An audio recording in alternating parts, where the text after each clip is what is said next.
ನಮಸ್ಕಾರ ಗೆಳತಿಯರೇ, ಸಿರಿ ಚಾನಲ್ಗೆ ನಿಮ್ಮೆಲ್ಲರಿಗೂ ಸ್ವಾಗತ. ಇವತ್ತಿನ ವಿಡಿಯೋದಲ್ಲಿ ಹುಬ್ಳಿ ಧಾರವಾಡ ಸ್ಪೆಷಲ್ ತುಂಬಾನೇ ಫೇಮಸ್ ಆಗಿರುವಂತಹ ಗಿರ್ಮಿಟ ಯಾವ ರೀತಿ ಮಾಡೋದು ಅನ್ನೋದನ್ನು ನೋಡೋಣ. ಭಾಳ ಟೇಸ್ಟಿಯಾಗಿರ್ತೈತಿ ಮತ್ತು ಇದ್ರ ಜೊತೆಗೆ ಮೆಣಸಿಕಾಯಿ ಬಜ್ಜಿ ಇದ್ರದ್ದು ಮುಗೀತು. ಇಷ್ಟು ಬೆಸ್ಟ್ ಕಾಂಬಿನೇಷನ್ ಅಂದ್ರೆ ಗಿರ್ಮಿಟ, ಅಥವಾ ಇದಕ್ಕೆ ನಾವು ಹಚ್ಚಿದ ಚೋಡಾನು ಅಂತೀವಿ, ಇಲ್ಲಾಂದ್ರೆ ಹಚ್ಚಿದ ಚುನ್ಮುರಿ ಅಂತೀವಿ. ಇದ್ರ ಜೊತೆಗೆ ಮೆಣಸಿಕಾಯಿ ಬಜ್ಜಿ ಅಂದ್ರೂ ಬೆಸ್ಟ್ ಕಾಂಬಿನೇಷನ್. ಮೆಣಸಿಕಾಯಿ ಬಜ್ಜಿ ಯಾವ ರೀತಿ ಮಾಡಬೇಕು ಅನ್ನೋದನ್ನು ನಾನು ಆಲ್ರೆಡಿ ಒಂದು ವಿಡಿಯೋ ಮಾಡಿ ನನ್ನ ಚಾನಲ್ನ ಒಳಗೆ ಅಪ್ಲೋಡ್ ಮಾಡೀನಿ.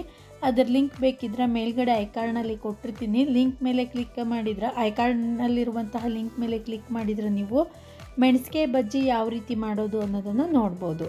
ಈಗ ಇವತ್ತಿನ ವಿಡಿಯೋದಲ್ಲಿ ನಾವು ಹಚ್ಚಿದ ಚೋಡ ಅಥವಾ ಗಿರ್ಮಿಟ್ ಮಾಡೋದು ಹೆಂಗಂತ ನೋಡೋಣ. ಒಂದು ಕಡಾಯಿ ಒಳಗೆ ಎಣ್ಣೆ ಹಾಕೋರಿ. ಎಣ್ಣೆ ಸ್ವಲ್ಪ ಹಾಕೊಳಕ್ಕೆ ಜಿಪುಣ್ತನ ಮಾಡಬೇಡ್ರಿ, ಶಿಸ್ತಾಗಿ ಎಣ್ಣೆ ಹಾಕೋರಿ. ಎಣ್ಣೆ ಕಾಯ್ದಾದ್ಮೇಲೆ ಈಗ ನಾವು ಜೀರಿಗೆ ಸಾಸಿವೆ ಹಾಕ್ಕೊಳ್ಳೋಣ. ಜೀರಿಗೆ ಸಾಸಿವೆ ಚಟಪಟ ಅಂದಮೇಲೆ ಈ ರೀತಿ ಕ್ರಾಸ್ ಆಗಿ ಹೆರ್ಚ್ಕೊಂಡಿರುವಂತಹ ಮೆಣಸಿಕಾಯಿ ಹಾಕ್ಕೊಳ್ಳೋಣ. ಸ್ವಲ್ಪ ಎಣ್ಣೆ ಒಳಗೆ ಮೆಣಸಿಕಾಯಿ ಚೆಂದಾಗೆ ಬೇಯಬೇಕು. ಮೆಣಸಿಕಾಯಿನೂ ಸ್ವಲ್ಪ ಜಾಸ್ತಿನೇ ಹಾಕ್ಕೊಳ್ರಿ. ಖಾರ ಮುಂದಿತ್ತಂದ್ರೆ ಗಿರ್ಮಿಟ್ಟಿದ್ದ ಟೇಸ್ಟ್ ಭಾರಿ ಇರ್ತೈತಿ. ಈ ರೀತಿ ಸ್ವಲ್ಪ ಚೆಂದಾಗೆ ಬೇಯಿಸ್ಕೊಂಡಾದ್ಮೇಲೆ ಸಣ್ಣದಾಗಿ ಹೆರ್ಚ್ಕೊಂಡಿರುವಂತಹ ಈರುಳ್ಳಿ ಹಾಕ್ಕೊಳ್ಳೋಣ. ಈರುಳ್ಳಿ ಕೂಡ ಚೆಂದಾಗೆ ಬೇಯಬೇಕು. ಪೂರ್ತಿ ಕೆಂಪಗಾಗೋವರೆಗೂ ಚೆನ್ನಾಗಿ ಬೇಯಿಸ್ಕೋಬೇಕು. ಬೇಕಿದ್ರೆ ನೀವು ಇದಕ್ಕೆ ಉಪ್ಪನ್ನು ಸೇರಿಸ್ಕೊಳ್ರಿ. ಉಪ್ಪು ಹಾಕ್ಕೊಳ್ಳೋದ್ರಿಂದ ಬೇಗನೆ ಬೇಯ್ತಾವೆ ಉಳ್ಳಾಗಡ್ಡಿ. ಅದು ಈ ಹುಬ್ಳಿ ಧಾರವಾಡ ಸ್ಪೆಷಲ್ ಗಿರ್ಮಿಟ್ ಜೊತೆಗೆ ಒಂದು ಮೆಣಸಿಕಾಯಿ ಬಜ್ಜಿಯರ ಇರಬೇಕು, ಇಲ್ಲಾಂದ್ರೆ ಉಳ್ಳಾಗಡ್ಡಿ ಬಜ್ಜಿಯರ ಇರಬೇಕು.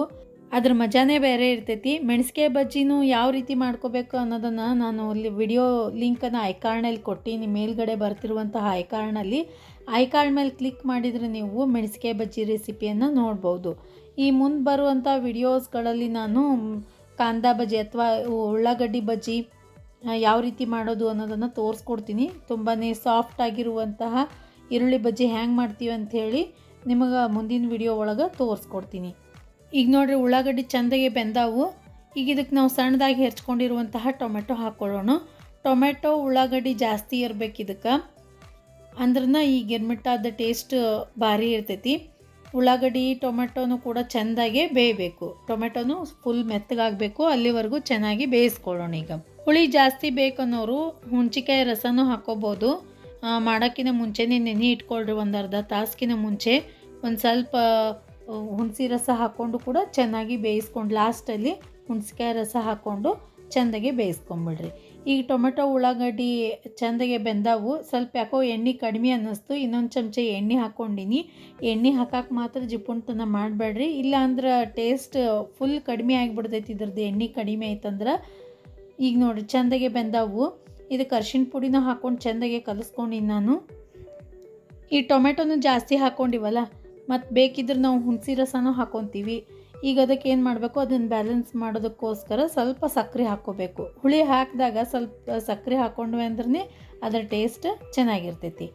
ಈ ರೀತಿ ಎಲ್ಲ ಹಾಕ್ಕೊಂಡಾದ್ಮೇಲೆ ಚೆಂದಾಗೆ ಇನ್ನೊಂದು ಸ್ವಲ್ಪ ಕೈ ಆಡಿಸ್ಕೊಳ್ರಿ. ಇನ್ನೊಂದು 2 ನಿಮಿಷ ಕೈ ಆಡಿಸ್ಕೊಂಡು ಒಲೆ ಬಂದ್ ಮಾಡಿರಿ. ಇದು ಪೂರ್ತಿ ಆರಬೇಕಿದು ಪಲ್ಯ. ಅಲ್ಲಿವರೆಗೂ ನಾವು ಒಂದು ಜಾರ್ ತೊಗೊಳ್ಳೋಣ. ಜಾರ್ ಒಳಗೆ ಪುಟಾಣಿ ಹಾಕೋರಿ. ಅದರ ಜೊತೆಗೆ 1 ಟೀ ಸ್ಪೂನಷ್ಟು ಜೀರಿಗೆ ಹಾಕೋರಿ. ಒಂದು ಸ್ವಲ್ಪ ಉಪ್ಪು ಹಾಕೋರಿ. ಇದನ್ನ ಈಗ ಸಣ್ಣಗೆ ಪುಡಿ ಮಾಡ್ಕೋಬೇಕು. ಮಿಕ್ಸಿಗೆ ಹಾಕ್ಕೊಂಡು ಸಣ್ಣಗೆ ಪುಡಿ ಮಾಡ್ಕೊಂಬರ್ತೀನಿ. ಅಷ್ಟರೊಳಗೆ ನೀವು ನಮ್ಮ ಚಾನಲ್ಗೆ ಸಬ್ಸ್ಕ್ರೈಬ್ ಮಾಡ್ಕೊಂಬಿಡ್ರಿ ಹೊಸ ಹೊಸ ವಿಡಿಯೋಸ್ಗಳನ್ನು ನೋಡೋದಕ್ಕೆ.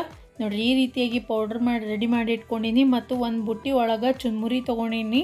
ಮತ್ತು ಈಗ ಪಲ್ಯ ಮಾಡ್ಕೊಂಡಿದ್ವಲ್ಲ, ಉಳ್ಳಾಗಡ್ಡಿ ಟೊಮೆಟೊದು ರೆಡಿ ಮಾಡ್ಕೊಂಡಿದ್ವಲ್ಲ, ಅದು ಪೂರ್ತಿ ಆರಿರಬೇಕು. ಇನ್ನೂ ಆರಿರಲಿಲ್ಲ ಅಂದ್ರೆ ಸ್ವಲ್ಪ ಹೊತ್ತು ಬಿಟ್ಟು ಆಮೇಲೆ ಹಾಕೋರಿ. ಈಗ ಚುನ್ಮುರಿ ಒಳಗೆ ಆರಿದಂತಹ ಪಲ್ಯ ಏನು ರೆಡಿ ಮಾಡ್ಕೊಂಡಿವಲ್ಲ, ಅದನ್ನ ಹಾಕಿ ಕಲಿಸ್ಕೊಳಕ್ತೀನಿ ನಾನು. ಕಲಿಸ್ಕೊಳ್ಳೋದಕ್ಕಿಂತ ಮುಂಚೆ ಪಲ್ಯದ ಒಂದು ಸರ್ತಿ ಟೇಸ್ಟ್ ನೋಡಿಬಿಡ್ರಿ. ಅದಕ್ಕೆ ಉಪ್ಪು, ಖಾರ ಮತ್ತು ಸಕ್ಕರೆ ಅದೆಲ್ಲ ಬರೋಬ್ಬರಿ ಐತಿಲ್ಲ ಅಂತ ನೋಡ್ಕೊಂಬಿಟ್ಟು ಆಮೇಲೆ ಚುನ್ಮುರಿ ಜೊತೆಗೆ ಈ ಪಲ್ಯವನ್ನು ಹಾಕಿ ಚೆನ್ನಾಗಿ ಕಲಿಸ್ಕೋಬೇಕು.